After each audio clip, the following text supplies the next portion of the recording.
Auzubillahiminasyaitonirrajim. Bismillahirrahmanirrahim. Assalamualaikum warahmatullahi taala wabarakatuh. Alhamdulillahirabbil alamin wassalatu wassalamu ala asyrafil anbiya'i wal mursalin wa ala alihi wa sahbihi wa barik wasallim ajmain. Alhamdulillah bertemu kita sekali lagi dalam siaran cubitan pagi bersama saya Aizat Ismail di Facebook page Hartanah Anda. Selamat pagi semua, apa khabar? Diharapkan agar tuan-tuan dan puan semua berada dalam keadaan sihat walafiat, sihat-sihat selalu, ceria-ceria selalu bersama keluarga tersayang. Saya percaya ramai di kalangan kita yang mungkin sekarang ni dalam perjalanan menuju ke pejabat ataupun ada yang dah sampai pejabat.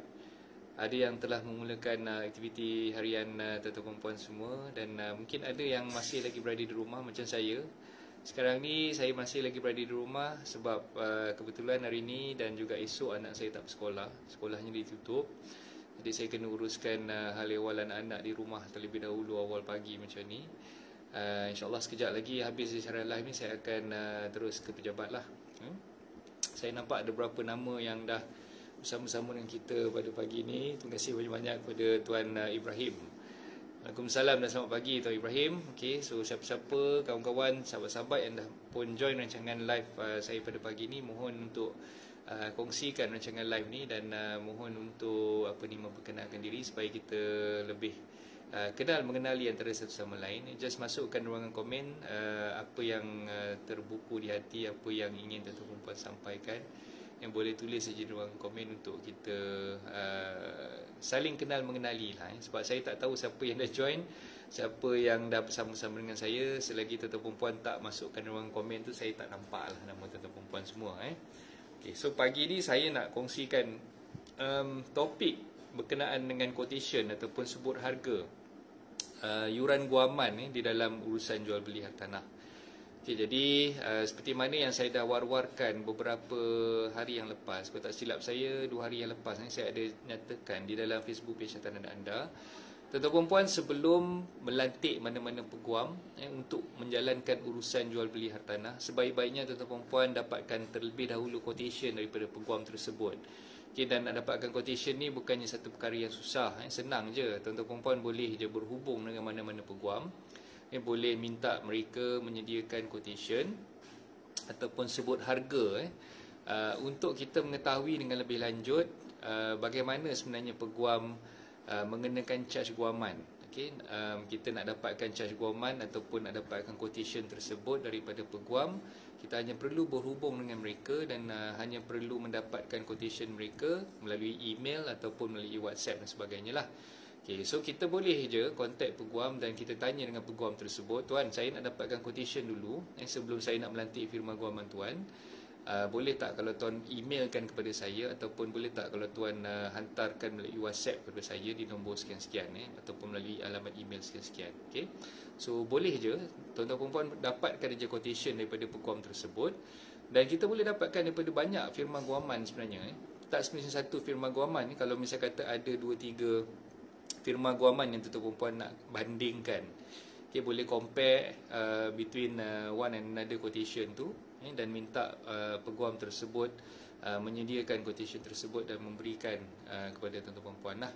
Okay, sudah dapat quotation daripada beberapa firma guaman, apa yang tuan-tuan perempuan perlu buat adalah membandingkan antara satu sama lain quotation yang telah diberikan tadi.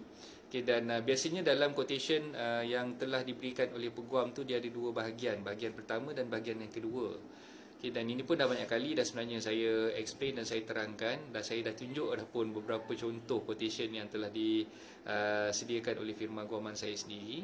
Okay, dan bahagian yang pertama tu adalah berkenaan dengan professional charges ataupun charge professional. Okay, so professional charges tu biasanya adalah berdasarkan kepada SRO ataupun bahasa Inggeris ni dipanggil Solicitors Remuneration Order ataupun Perintah Saraan Peguam Cara. Peguam tidak boleh mengenakan yuran guaman sesuka hati. Dia mesti berpandukan kepada scale fee ataupun skala yang telah ditetapkan oleh Majlis Peguam di bawah Akta Peguam Cara lah, Perintah Saraan Guaman ataupun Perintah Saraan Peguam Cara SRO, yang mana scale fee tersebut, nak mudah tuan-tuan perempuan ingat, tuan-tuan puan boleh faham beginilah.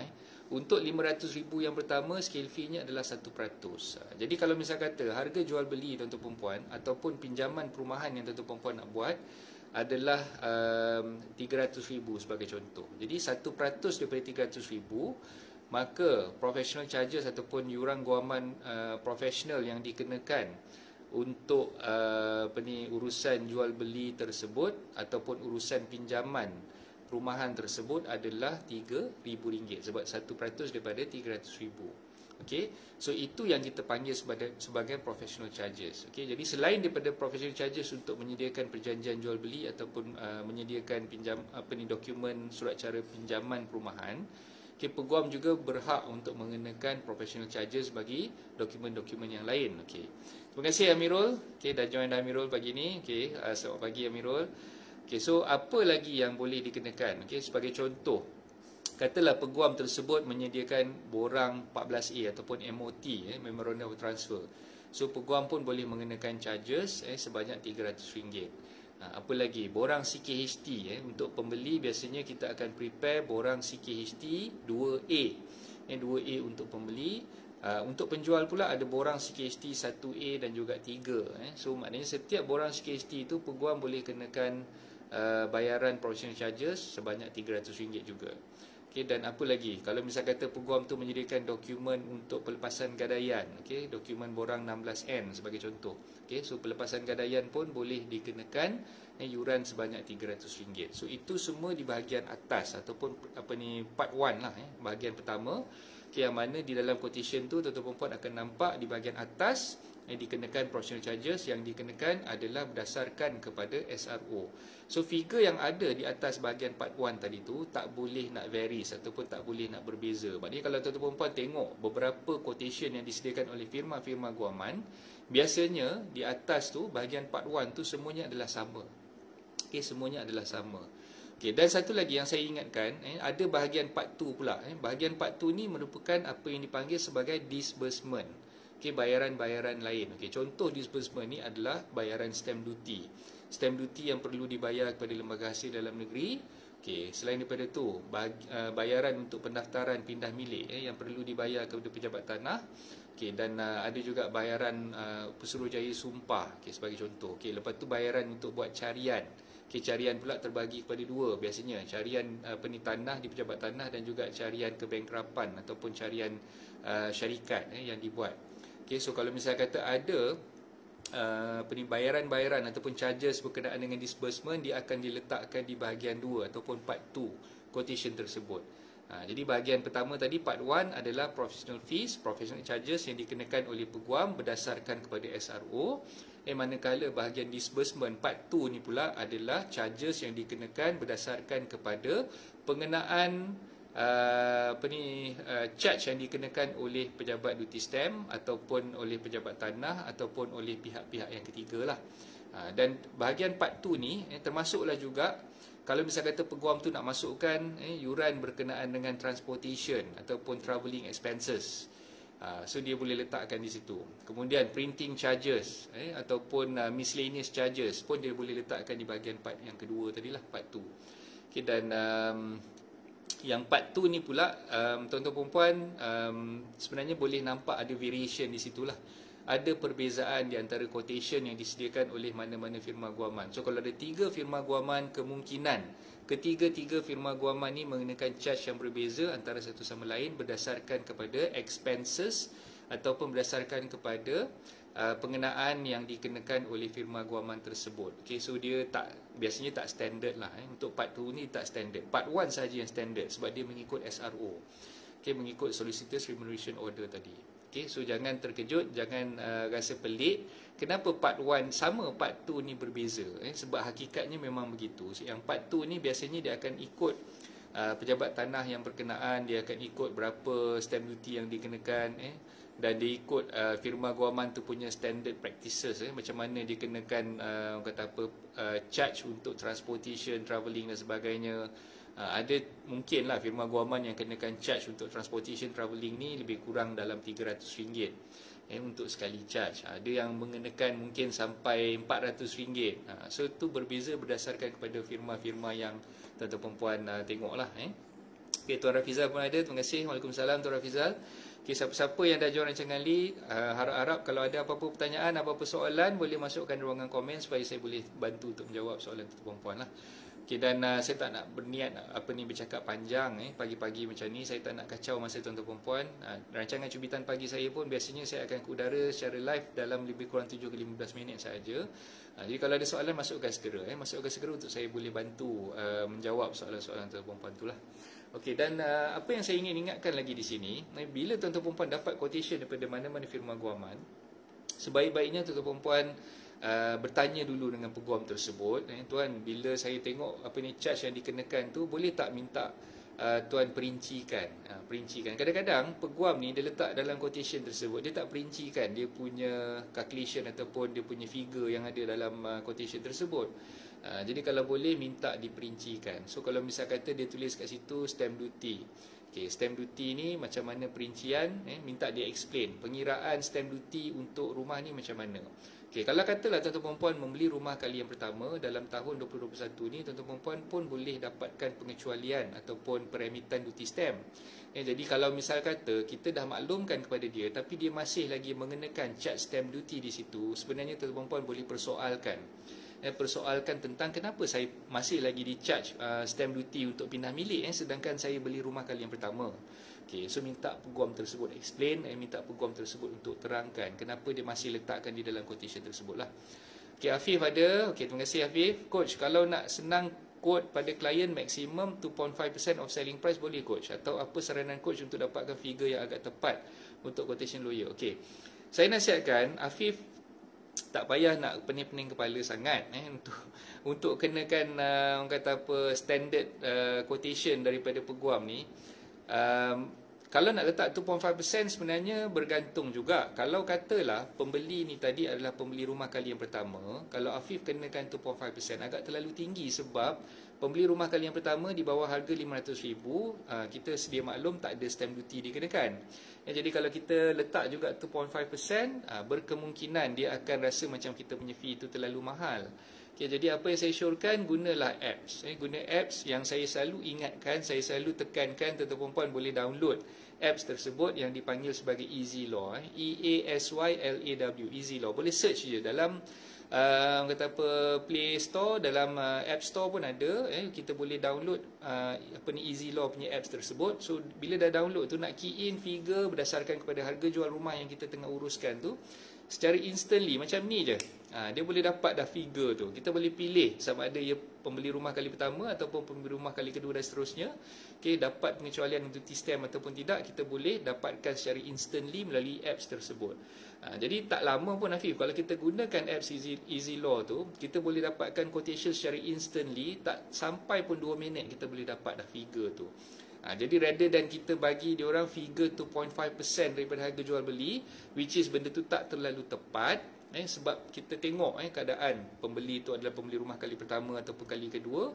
Kalau misalnya kata pembeli rumah kali pertama, definitely dia tak sampai pun 2.5%. Dan bila kita quote terlalu tinggi kepada bakal pembeli tadi, kita takut nanti bila dia dengar legal fee banyak ni, dia rasa risau, dia rasa takut dan dia terus tak jadi nak beli rumah dengan kita.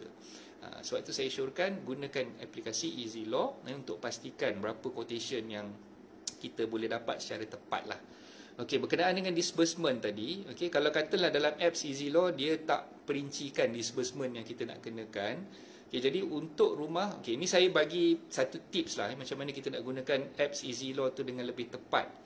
Okay, kita boleh masukkan harga jual beli di atas, dekat bahagian kolom atas tu untuk menentukan berapa harga jual belinya. Okay, katalah harga jual beli rumah yang kita nak jual tadi tu adalah RM200,000. So kita letakkan RM200,000 dan kita boleh pilih di bahagian bawah yang sama ada dia sebagai penjual ataupun sebagai pembeli. Okay, ataupun dia pembeli rumah yang kali pertama ataupun kali yang kedua dan seterusnya lah. Okey, itu yang pertama. Tips yang kedua saya nak bagi, okey, bahagian disbursement, dekat bahagian disbursement tu kita boleh tulis. Kalau katalah harga rumah tu berharga RM300,000 dan ke bawah, saya syorkan tuan-tuan puan boleh letakkan di bahagian disbursement tu untuk selamat lah, letakkan harga dekat situ RM1,000. Untuk bahagian disbursement dekat app Easy Law tu letakkan RM1,000 untuk disbursement. Okay. Kalau harga rumah tu berharga RM300,000 dan ke atas, RM300,000 dan ke atas sehingga RM500,000, Saya syorkan tuan-tuan perempuan letakkan 1,500. Tadi 300,000 dan ke bawah letakkan 1,000. Kalau katalah harga rumah tu 300 ke 500,000, letakkan dia punya disbursement tu 1,500. Kalau katalah dia beli rumah berharga 500,000 ke atas. 500,000 ke atas ni biasanya saya syorkan letak 1,800. Kenapa saya klasifikasikan dia punya disbursement tu berbeza-beza mengikut harga rumah? Sebab charges yang dikenakan di pejabat tanah tu berbeza. Lagi mahal harga rumah, lagi bayaran untuk pendaftaran pindah milik di pejabat tanah tu lagi tinggilah dia punya fee dia lah. Tu yang saya ingin syorkan pada tuan-tuan. Okey, ada lawyer macam tu dah bagi tahu minta pengecualian RPJT tax, tapi dia kata tak layak padahal owner baru pertama kali jual rumah. Lepas tu suruh owner naik sendiri ke Putrajaya untuk settle sendiri pula. Okey. RPJT berbeza Tuan Rafizal dengan dengan stamp duty. RPJT CKST samalah. Maknanya RPJT untuk penjual, yang stamp duty untuk pembeli. Yang saya sebutkan di dalam quotation tu adalah untuk stamp duty. Pengecualian yang saya sebutkan di dalam quotation untuk pembeli tadi tu adalah untuk stamp duty. Jadi kalau misal kata untuk urusan penjual, bila peguam kata you boleh uruskan sendiri untuk dapatkan pengecualian tu di pejabat lembaga hasil dalam negeri, sebenarnya saya rasalah untuk urusan penghantaran ataupun penyerahan borang RPJT ni, mungkin peguam tu dia tak nak uruskan lah. Tapi macam saya, biasanya saya akan uruskan kedua-duanya sekali, untuk pihak pembeli dan juga untuk pihak penjual. Dan kita akan sediakan quotation yang berbeza lah. Untuk penjual kita sediakan quotation dia, untuk pembeli kita sediakan quotation yang lain. Jadi untuk urusan RPJT ni sebenarnya kalau dia nak apply pengecualian tak susah pun. Ada satu borang dia panggil borang CKST 3, dia kena submit bersama dengan borang 1A. Dan borang 3 ni bila nak submit ke lembaga hasil dalam negeri, dia boleh compilekan together dengan dia punya dokumen-dokumen sokongan lah. Dan bagi saya benda tu tak susah pun, kecuali kalau kita tak mendapat kerjasama daripada penjual tu sendirilah. Jadi bila penjual minta peguam untuk hantarkan borang CKST tu, kita akan hantar bersama, tak ada masalah pun sebenarnya. Reimbursement ni apa pula ni? Hafiz, tolong jelaskan sikit apa reimbursement yang dimasukkan. Kita tak panggil reimbursement, kita panggil disbursement. Disbursement tu untuk part tu lah. Reimbursement ni saya tak pastilah benda reimburse pula kan, nak reimburse apa lagi.